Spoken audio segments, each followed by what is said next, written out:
Eh bien, je veux vous parler aujourd'hui de prendre la décision d'être une personne plus excellente. Restez donc avec nous à l'écoute parce que le programme d'aujourd'hui pourrait vraiment vous changer la vie.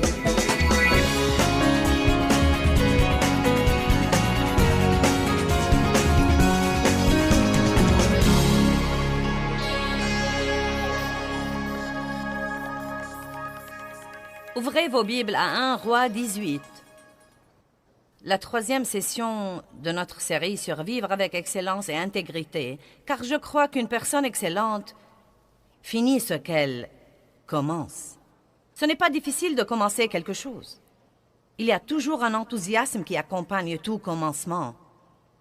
Mais il faut un vrai homme ou une vraie femme de Dieu avec une vraie détermination pour mener les choses à bien, surtout quand vous essayez de faire quelque chose sur le conseil de Dieu, car la dernière chose que le diable veut que vous fassiez, c'est d'être un chrétien obéissant. Il n'est pas content que vous soyez un chrétien, mais il ne veut pas que vous soyez un chrétien obéissant, car si vous devenez un chrétien vraiment obéissant, alors le ciel s'ouvrira et vous commencerez à expérimenter l'accomplissement de toutes les promesses de Dieu. Vous devez donc vous rappeler que quand une porte s'ouvre, les adversaires seront sûrement très nombreux. Donc, pour être excellents, pour être des gens intègres, nous devons non seulement commencer les choses, mais encore les finir. Que ce soit un ministère ou nettoyer votre placard.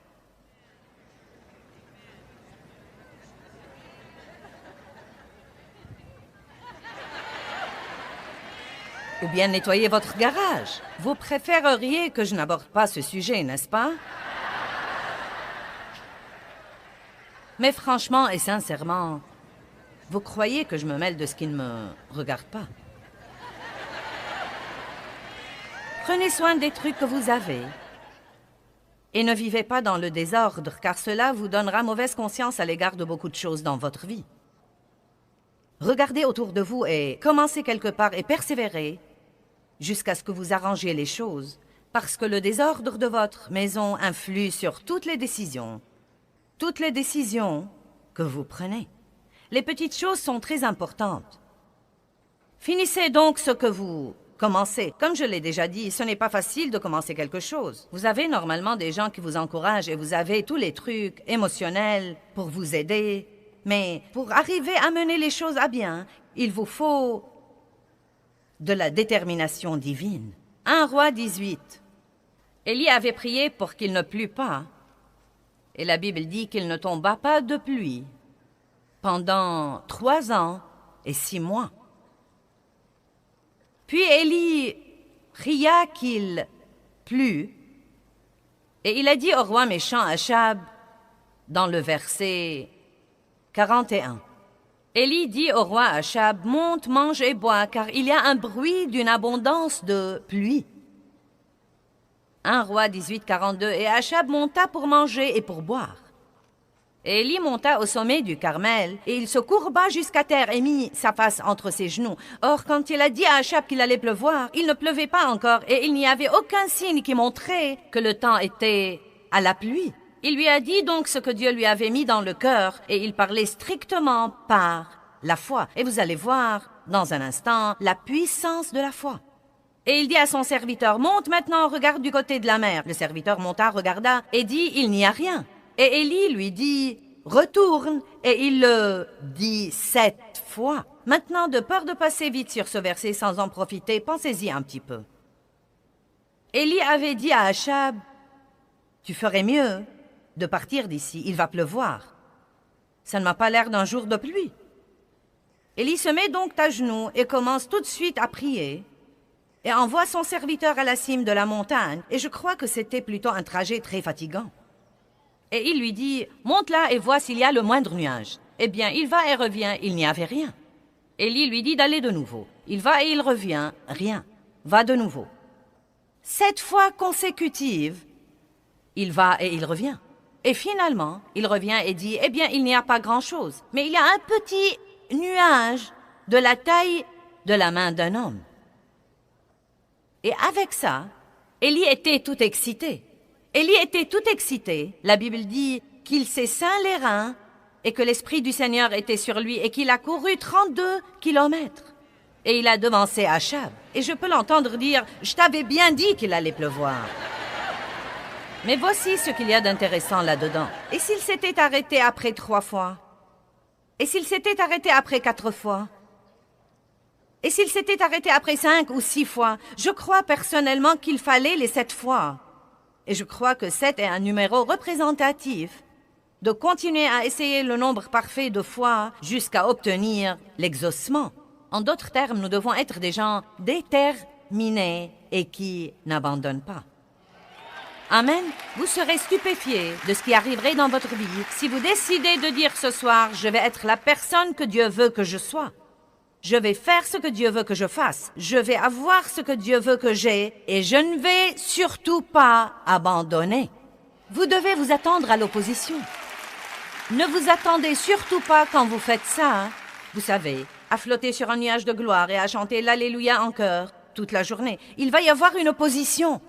L'ennemi va venir contre vous. Il ne veut pas du tout que vous fassiez des progrès. Mais si vous refusez d'abandonner, il n'y a pas une seule qu'il puisse faire. Car si vous dites « je vais recommencer, et je vais recommencer, et je vais recommencer, et je vais recommencer, jusqu'à ce que j'ai finalement un exaucement », vous serez stupéfiés de ce qui va arriver. Pierre a dit à Jésus, c'est relaté dans Matthieu 18, « Combien de fois devrais-je pardonner à mon frère? 7 fois ?» Et Jésus lui a dit non, 70 fois, 7 fois. En d'autres termes, encore, et encore, et encore, et encore, et encore, et encore, et encore. Tout ce qu'il faut pour vivre en paix et en harmonie. Tout ce qu'il faut pour montrer le vrai amour de Dieu. Vous dites, eh bien, minute, ce n'est pas juste de pardonner à quelqu'un qui nous a offensés autant de fois. Maintenant, attendez. Combien de fois Dieu a dû nous pardonner? Et pour la même chose aussi. Je ne peux même pas imaginer combien de fois Dieu a dû me pardonner pour avoir dit des bêtises. Plusieurs fois la semaine passée et probablement 2 ou 3 fois aujourd'hui. Et il continue à nous pardonner, parce qu'il ne perdra pas espoir en nous. J'ai dit, Dieu ne perdra pas espoir en nous, et il ne veut pas que nous perdions espoir en qui que ce soit ou en quoi que ce soit. Cessez de faire la mauviette. Eh bien, j'ai attendu longtemps et ça devient vraiment trop dur. C'est pourquoi vous êtes là ce soir. Pour vous débarrasser de ce sentiment. Et pour être fortifié et dire, je peux faire tout ce que je dois faire dans la vie. Que tout le monde dise, je vais finir ce que je commence. Laissez-moi vous dire quelque chose. Et c'est important, commencez par les petites choses. J'ai dit commencez par les petites choses. Ne croyez pas que vous allez démarrer un grand ministère et le mener à bien, ou bien que vous allez ouvrir une nouvelle entreprise et la mener au succès si vous ne finissez pas les petits projets que vous commencez à la maison. Si vous décidez de vous acquitter de vos dettes, persévérez jusqu'à ce que vous y arriviez. Si vous décidez d'organiser votre vie, persévérez jusqu'à ce que vous y arriviez. Plus vous faites ce qu'il faut dans votre vie, plus il vous sera facile de faire ce qu'il faut. J'ai dit, plus vous faites ce qu'il faut dans votre vie, plus il vous sera facile de faire ce qu'il faut. Naturellement, c'est dur au début parce que vos muscles de décision ne sont pas encore bien développés. Mais plus vous prenez de bonnes décisions et que vous continuez à prendre de bonnes décisions et continuez à prendre de bonnes décisions, plus vous développez ces muscles et plus il vous sera facile de faire ce qu'il faut. Amen? Je ne m'étais jamais exercée auparavant et je ne croyais pas que je le pouvais. Je croyais que ça me tuerait. Chaque fois que je m'exerçais, je me faisais mal et c'était mon excuse. Ensuite, Dieu a parlé à mon cœur un matin où je me regardais dans le miroir et où j'ai remarqué que les trucs qui étaient ici étaient maintenant là. Qui de vous comprend ce que je dis? Et donc, vous savez, Dave et moi vieillissons, mais nous croyons qu'il y a beaucoup de bien que nous pouvons encore faire et pendant le temps que Dieu nous donne à vivre, nous voulons porter beaucoup de fruits. La Bible promet même que vous pouvez porter plus de fruits dans votre vieillesse que dans votre jeunesse. Et donc, nous nous en réjouissons à l'avance. Vous savez, il paraît parfois que quand vous êtes là depuis longtemps, les gens ont tendance à avoir confiance en vous parce qu'ils ont vu une certaine consistance. Et comme vous le savez, nous avons enseigné la parole de Dieu pendant 32 ans. Et nous étions là, et nous étions là, et nous étions là, et nous étions là, et nous étions là. Et donc, je crois que notre ministère a vraiment une bonne réputation. Il y a des gens qui essayent de la ruiner, mais je crois que la plupart d'entre vous connaissent notre cœur et savent que nous essayons d'aider les gens. Et donc, nous sommes dans une étape importante de notre vie. Mais quel que soit le travail que je veux faire pour Dieu, je dois garder mon corps en forme pour que Dieu puisse m'utiliser dans ce ministère. Vous savez, rester en bonne santé est important. Et les gens ne croient pas que c'est important. Ils disent, si je tombe malade, je prierai pour un miracle. Oui, Dieu nous guérit, mais il dit aussi ne pêche plus de peur qu'il ne t'arrive quelque chose de pire.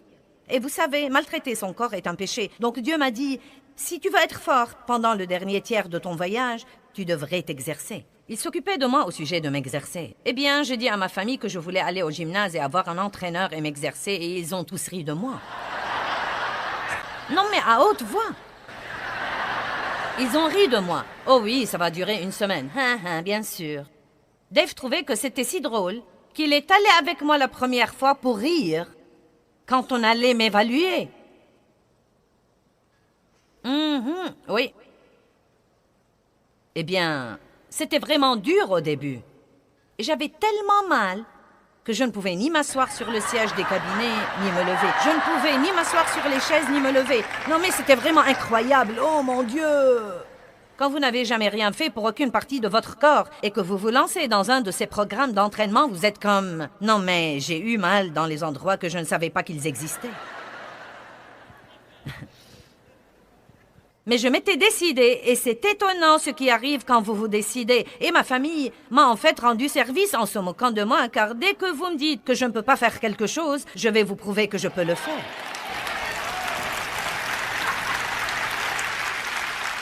Nous voilà donc, 1 an et demi plus tard, et je ne manque jamais une séance, sauf si je ne suis pas là. Et ça a été une des meilleures choses. Maintenant, ça fait partie de ma routine. Je ne m'efforce même pas d'y aller. Au contraire, j'ai hâte d'y aller. J'aime ça. Ça me stimule, mais c'était vraiment très dur au départ. Vous devez continuer malgré toutes les difficultés. Vous devez faire la même chose que Jésus avait faite dans le jardin.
Quand vous savez ce que Dieu veut que vous fassiez, vous devez tenir bon et prier. Dieu, aide-moi à ne pas tomber dans la tentation. Je veux finir ce que j'ai commencé. Jésus a dit, n'irai-je pas à la croix? N'est-ce pas le but pour lequel je suis venu? Je ne vais pas abandonner maintenant parce que c'est dur. Je vais continuer et finir le travail. Prenez la décision de finir ce que vous commencez. Amen. Allons à Genèse 11. Nous parlons de l'excellence et de l'intégrité. Et nous disons que les gens qui en jouissent finissent ce qu'ils commencent. Ils ne restent pas assis à ne rien faire et à prier pour la promotion sans y mettre du leur. Maintenant, vous connaissez Abraham. Presque tous ceux qui savent un petit peu de la Bible mentionnaient Abraham. Et ils reconnaissent ce nom-là. Mais il y a un autre nom que vous ne reconnaissez peut-être pas, et c'est Terah. Terah était le père d'Abraham. Et ce qu'il y a d'intéressant à ce propos, c'est que Terah a eu en fait l'occasion d'aller au même endroit auquel Dieu a dit à Abraham d'aller. Mais il s'est arrêté en cours de route et s'est installé. Et Dieu a dû trouver quelqu'un d'autre que lui. Je me demande combien d'occasions Dieu nous donne et nous commençons, puis nous nous installons quelque part en cours de route parce que c'est dur. Et Dieu, à ce moment-là, utilise quelqu'un d'autre. Genèse 11, verset 31. Terah prit Abraham son fils, et Lot, fils d'Aran, fils de son fils, et Sarai, sa belle-fille, femme d'Abraham, son fils, et ils sortirent ensemble d'Ur en Chaldée pour aller au pays de Canaan. Mais ils vinrent jusqu'à Charan et ils s'y installèrent. Que tout le monde dise « Je ne vais pas m'installer ». Terah a vécu 205 ans et il est mort à Charan, là où il s'est installé. Je ne veux pas m'installer quelque part en cours de route, entre là où j'étais et là où je suis censé être. Vous voyez, la médiocrité est la moyenne ou au-dessous de la moyenne. Mais Dieu ne nous a pas appelés à être des gens médiocres ou des gens tièdes. Il nous a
appelés à être des gens excellent. Et être excellent veut dire que vous devez toujours faire un peu plus qu'il n'est exigé. Juste un peu plus de ce qu'on attend de vous et la plupart du temps, juste un peu plus de ce que tous les autres font. Parce que c'est très commun aujourd'hui et même populaire de faire ce qui est facile et ce qui est confortable. Il suffit de lire les panneaux d'affichage et la publicité qui vous donnent l'occasion d'avoir tout le confort que vous pouvez imaginer. Et vous savez quoi? Tout le confort que nous avons, je ne suis pas très sûre qu'il nous aide autant que nous le croyons. Les gens aujourd'hui n'ont pas grand-chose à faire et ils se plaignent tout le temps. Pour laver les plats, nous pressons un bouton. Ensuite, nous nous plaignons car nous devons décharger les plats propres et les ranger. Nous jetons la lessive dans la machine à laver, nous pressons un bouton. Nous la mettons dans le sèche-linge, nous pressons un bouton, elle sèche. Ensuite, nous nous plaignons de devoir la sortir du sèche-linge et la ranger. Nous la mettons donc sur le cycle doux.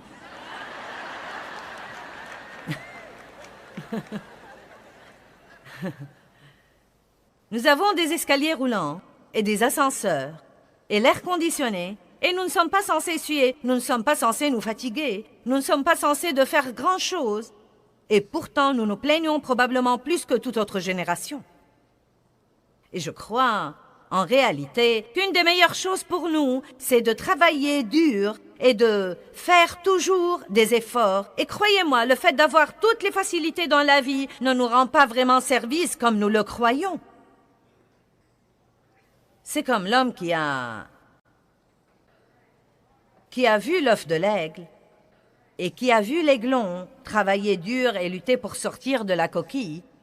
Il ne comprenait pas le style de vie de l'aigle. Il ne comprenait pas que Dieu a mis une petite dent au bout du bec de cet aiglon et qu'une partie de son développement pour devenir un aigle était de picoter, picoter, picoter, picoter, picoter, picoter, encore et encore et encore et encore et encore et encore et encore et encore, jusqu'à ce qu'il puisse sortir de cette coquille. Et que c'est là qu'il acquiert la ténacité pour être l'aigle que nous tous admirons, pour avoir essayé encore et encore et encore pour sortir. Mais cet homme a vu ce qui arrivait, a voulu lui faciliter la tâche.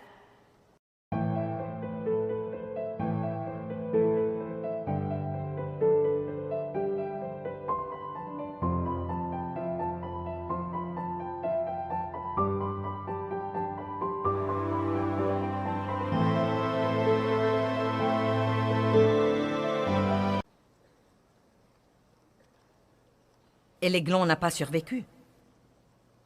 Nous devons très souvent prendre le parcours le plus dur pour notre protection. Donc quand vous pensez que Dieu aurait pu vous faciliter les choses et il ne l'a pas fait, sachez qu'il bâtit en vous la foi dont vous aurez besoin plus tard. Ces années où nous avons d'abord démarré notre ministère et les 6 années où nous avons dû espérer en Dieu pour toutes choses, non mais les chaussettes, les sous-vêtements, les casseroles, les chaussures, non mais tout. Et j'avais quitté un travail à plein temps et je m'attendais à ce que Dieu nous bénisse. Et j'étais loin de me douter qu'il nous bénissait d'une façon plus profonde. Il nous apprenait à lui faire confiance. Non mais il nous apprenait à lui faire vraiment confiance car j'étais autrefois une femme habituée à m'occuper de moi-même. Mais j'avais ma limite. Il y avait une limite à ce que je pouvais faire. Et Dieu savait que dans la situation où il me mettrait, j'aurais certainement besoin de beaucoup plus que je ne pourrais jamais me procurer. Il a dû donc supprimer ce que j'avais et m'amener à me fier complètement à lui. Et je ne comprenais pas ça. Nous ne comprenons jamais quand nous sommes de ce côté des choses. Ce n'est que quand nous passons à l'autre côté des choses que nous comprenons vraiment ce que fait Dieu.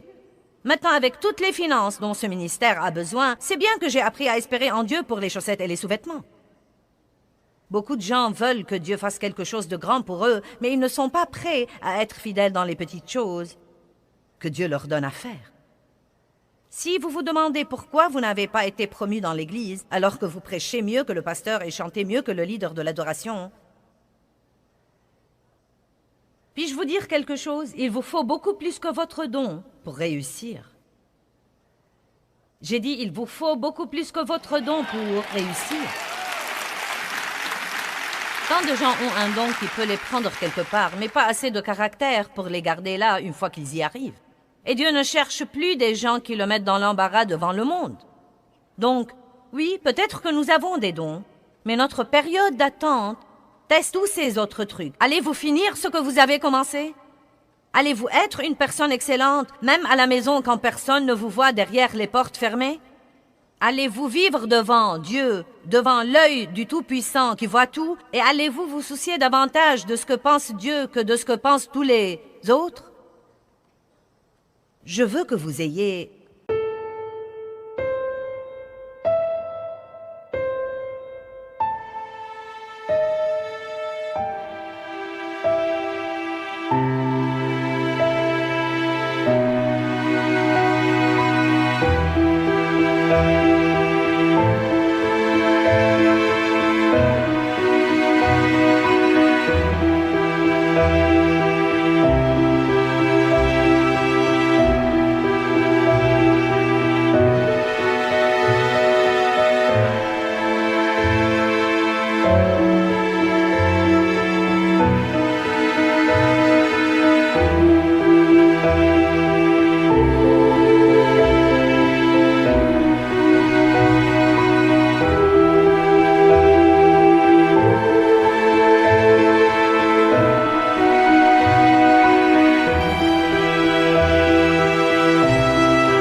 Non mais, une ténacité à toute épreuve ce soir. Et je veux que vous alliez de l'avant. Que vous soyez ce que Dieu veut que vous soyez. Et fassiez ce qu'il veut que vous fassiez. Et ayez ce qu'il veut que vous ayez. Et je veux que vous ne suiviez pas le courant avec tous les médiocres qui se trouvent dans le monde aujourd'hui. Mais vous devez vous lever et dire, si je suis la seule personne qui fait ce qu'il faut, je vais le faire de tout mon cœur. Dieu, si tu veux bien m'aider, je vais faire de mon mieux pour faire tout ce que je dois faire comme il faut.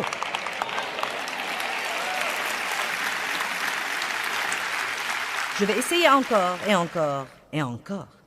Eh bien, Terra s'est installé à Charan et il est mort à Charan et j'aime ça.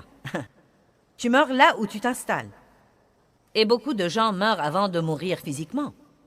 Ils s'installent quelque part là où ce n'est pas ce qu'ils avaient dans le cœur, pas là où Dieu les a appelés à être. Maintenant, ils n'ont pas de vrai but, ils n'ont pas une vraie vie en eux. Ils s'ennuient, ils sont malheureux, déprimés, grognons et difficiles à vivre.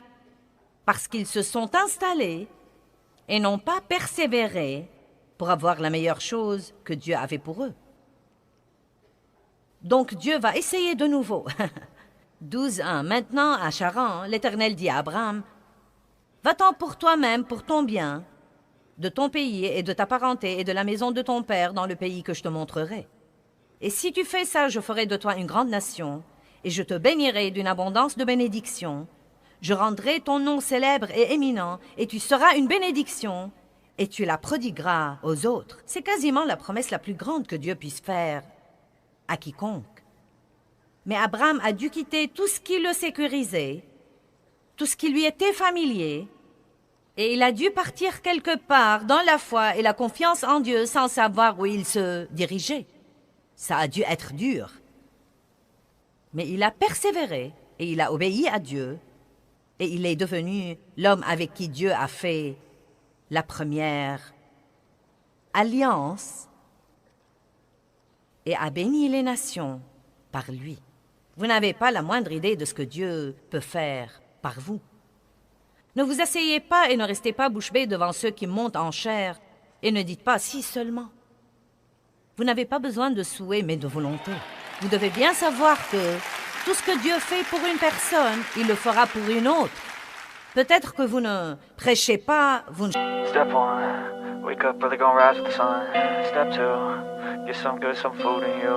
Step 3, think real hard about what you wanna be. Step 4, everybody just do your thing. Wake up, today's gonna be a good day. Wake up, today's gonna be a good day.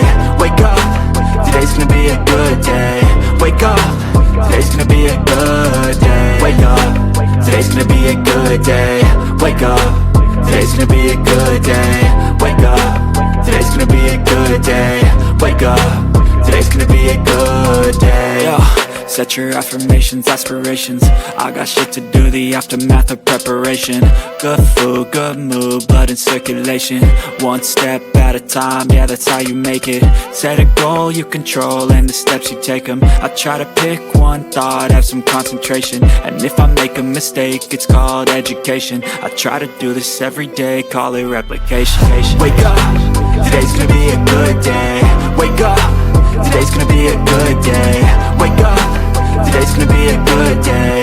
Wake up, today's gonna be a good day. Wake up, today's gonna be a good day. Wake up, today's gonna be a good day. Wake up, today's gonna be a good day. Wake up, today's gonna be a good day. So life ain't easy, yo, I think there's a reason though. Ups and downs, just like every different season, yo. Sometimes I'm high, other times I'm barely breathing, though. I always gotta fight and hide from the demons, yo. Negative thoughts are poison, they rot, Head full of flies, so here come the clouds, They'll never stop unless I can swap all the bad for the good in my head when I'm lost, Yeah, so I'ma fake it till I make it. Positive thoughts are overtaken, I got patience. One day at a time is how you operate a cadence. A flow, you grow, you show yourself a foundation. Stay away from all the shit that causes temptation. I know that I like to do it cause it's sensation. I live my life in my head like a narration. Don't expect greatness, do my best, man, I'll take it. Wake up, today's gonna be a good day. Wake up, today's gonna be a good day. Wake up, today's gonna be a good day. Wake up, today's gonna be a good day. Wake up, today's gonna be a good day. Wake up, today's gonna be a good day. Wake up, today's gonna be a good day. Wake up, today's gonna be a good day. Wake up, really gon' rise in the sun. Step 2, get some good, some food in you. Step 3, think real hard about what you wanna be. Step 4, everybody just do your thing. Chantez pas, vous ne faites pas dans l'équipe d'adoration, vous n'avez pas votre entreprise, mais il se peut que vous l'ayez. L'essentiel, c'est que quoi que vous fassiez, vous pouvez le faire avec excellence et vous pouvez glorifier Dieu par ce que vous faites. Dieu ne nous a certainement pas appelés à la médiocrité, mais il nous a en fait appelés à être des gens excellents. Dieu est un Dieu excellent et quand nous parcourons la Bible, nous voyons que tous les héros de la Bible, les gens de la Bible dont nous aimons raconter les histoires, étaient tous des gens excellents. Ils ont fait des choix excellents. Ils n'ont pas fait ce qui était facile et confortable, mais ils ont fait le mille supplémentaire.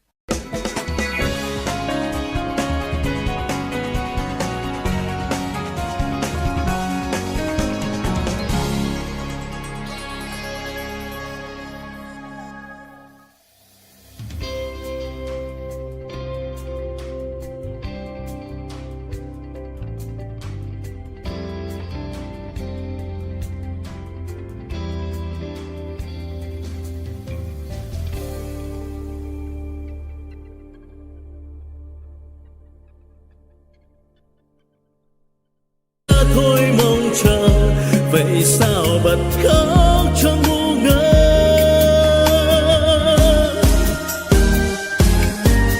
Vẫn thế đây bao lâu nay em không hay, chỉ một mình anh ngồi khóc. Nước mắt đây riêng nơi đây em không hay, sự thật là anh nhớ em. Người giờ đã xa, lời hẹn ước đâu rồi. Nước mắt đây rơi biết bao lâu thì khô. Vẫn thế đây bao đêm say em không hay, từng giọt buồn sao mặn đắng.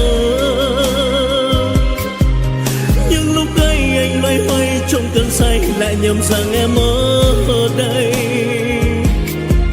Người